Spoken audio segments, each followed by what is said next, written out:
In the vast tapestry of outlaw legends that define the history of the Old West, the figure of the Apache Kid stands out as a complex and enigmatic character. Known for his fierce resistance against encroaching settlers and the U.S. government, the Apache Kid's life was marked by brutality, conflict, and a relentless pursuit of freedom. In this video, we will delve into the brutal life of the Apache Kid, exploring the tumultuous events that shaped his legacy.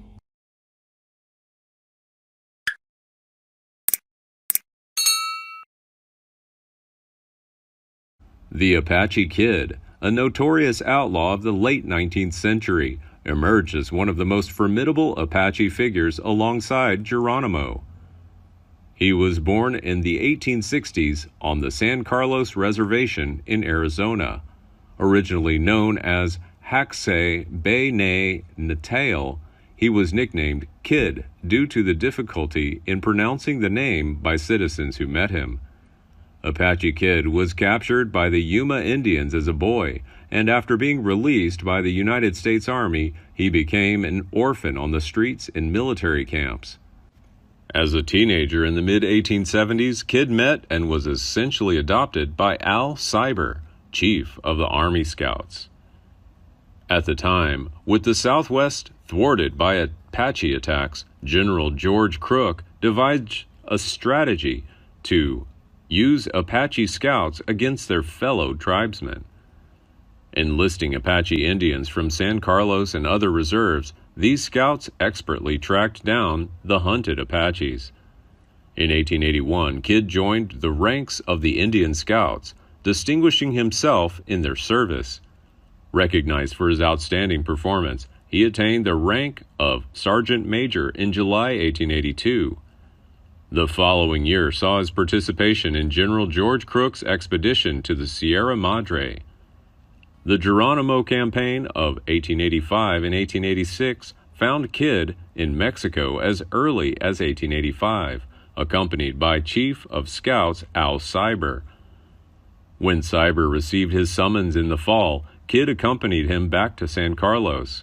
Responding to Lieutenant Crawford's call to send 100 scouts on duty in Mexico, Kid re-enlisted and began his journey south in late 1885. It was the Mexican town of Guasabas, located along the Bavispe River, where a dangerous incident happened. Kid got involved in a riot while drunk and nearly lost his life. Finally, to prevent him from being hanged by Mexican authorities, Cyber sent him back north. He is also sometimes referred to as the White Mountain Apache, but it doesn't fit his family background. Some sources say he's the son or grandson of Togo de Shoes, the leader of the so-called SI band, and that he was a very prominent position in that particular band. Kid married another important family, becoming the son-in-law of the famous SL band frontman Escamizin, his wife possibly Nathalinzidith. Because Escamizin was also the band leader of another local group of Aravaipa, that earned him high status early on. In May 1887, Cyber and several Army officers left Fort San Carlos on business. Kid was put in charge of scouts in their absence. Despite the ban on brewing tiswin, a fermented beverage made from fruit or corn, upon reservation, the Indian Scouts decided to throw a party in the absence of white officers. As the party continued and everyone drank heavily, a tragic event occurred. A man named Gonzizi killed Togo de Shoes, the father of the Apache Kid. In response, the Kid's companions retaliated by killing Gonzizi. However, driven by a thirst for revenge, the Apache Kid reached out to rip Gonzizi's brother and took his life. On June 1, 1887, the Apache Kid arrived at San Carlos with 4 other scouts, discovering Captain Pierce and Al Cyber were present. Captain Pierce quickly gave the order and the scouts were disarmed. Apache Kid was the first to follow. However, when Pierce ordered them to be detained in the guardhouse, an unexpected shot was fired from a crowd, that had gathered to watch the events. In no time, the shots became widespread, including one that hit Cyber's ankle. In the chaos, the Apache Kid and several others fled. The identity of the individual who shot Cyber is unknown, but certainly not Kid and the 4 other scouts as they were disarmed. Quickly responding to the situation, 2 corps of the 4th Cavalry were dispatched to track down the Apache Kid and his comrades.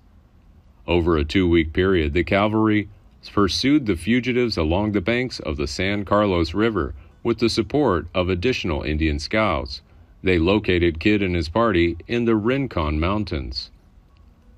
As soldiers entered, seizing Apache horses and equipment, the Indians quickly sought refuge in the rocky canyons. Amid the negotiations between the soldiers and the Apache Kid, an important message was sent to General Miles. If the soldiers were withdrawn, he would surrender. General Miles met this condition. On June 25, 1887, the Apache Kid and his group finally submitted. Kid and 4 others were taken to military court, convicted of sedition and desertion, and sentenced to death by firing squad. In August, the sentence was reduced to life in prison. General Nelson A. Miles intervened and further reduced the sentence to 10 years in prison. 5 prisoners were sent to Alcatraz. However, their sentence was soon quashed on October 13, 1888, due to prejudice among the officials of the military trial, and the Indians were returned to San Carlos as free men. Causing outrage among the people in the area, a new arrest warrant was issued. Eventually, Kid and the others were arrested, and again they were convicted, this time sentenced to 7 years in the territorial prison at Yuma. While being transported to the prison, the Apache Kid, along with several others, escaped. The Apache Kid overpowered 2 guards, Sheriff Glenn Reynolds and William A. Holmes, and a carriage driver, Eugene Middleton.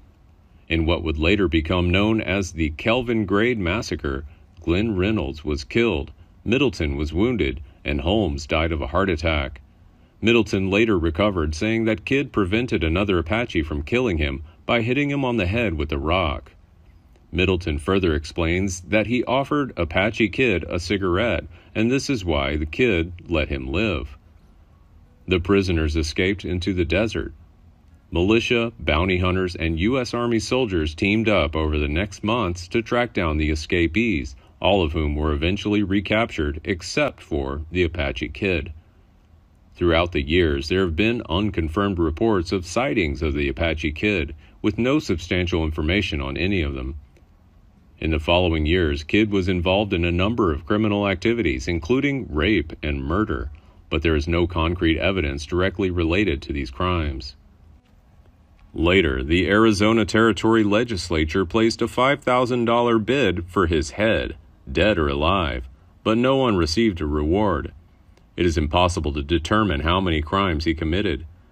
In a gunfight in 1890, which involved Apache traders and Mexican soldiers, one fighter was killed. Among the possessions found on the deceased warrior were Reynolds' wristwatch and pistol. However, the warrior was deemed too old to be the Apache Kid. The last documented crime attributed to the Kid occurred in 1894. On that occasion, rancher Charles Anderson and his cowboys killed an Apache who had been rustling cattle in the ranges of Mount San Mateo, west of Socorro, New Mexico. This Apache person was identified at the time as the Apache Kid, but that identification is also disputed. Then the Apache Kid turned into a legendary figure. In 1896, John Horton Slaughter claimed to have killed the Apache Kid in the Chihuahuan Mountains. However, in 1899, Colonel Emilio Kosterlitsky from rural Mexico reported that Kid was alive and well, residing with the Apaches in the Sierra Madre Occidental.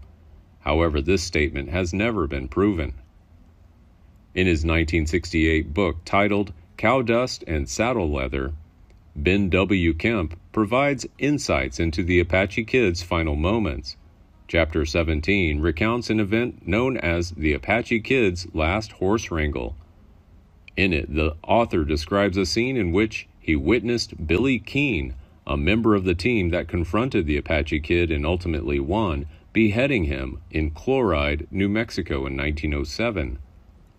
While there's a lot of uncertainty surrounding the Apache Kid's death, a gravesite memorial can be found at the San Mateo Mountains of the Cibola National Forest in New Mexico. This particular location is said to be where the Apache Kid met his end, pursued by local ranchers angry at his relentless attacks. According to local residents, his body was not buried and his bones and pieces of clothing were scattered everywhere for several years. Some people took as souvenirs.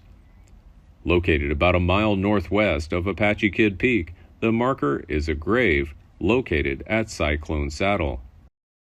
Please like and share if you find the video content interesting and useful. Don't forget to subscribe to the channel and comment below so as not to miss the upcoming interesting videos. Thanks for watching.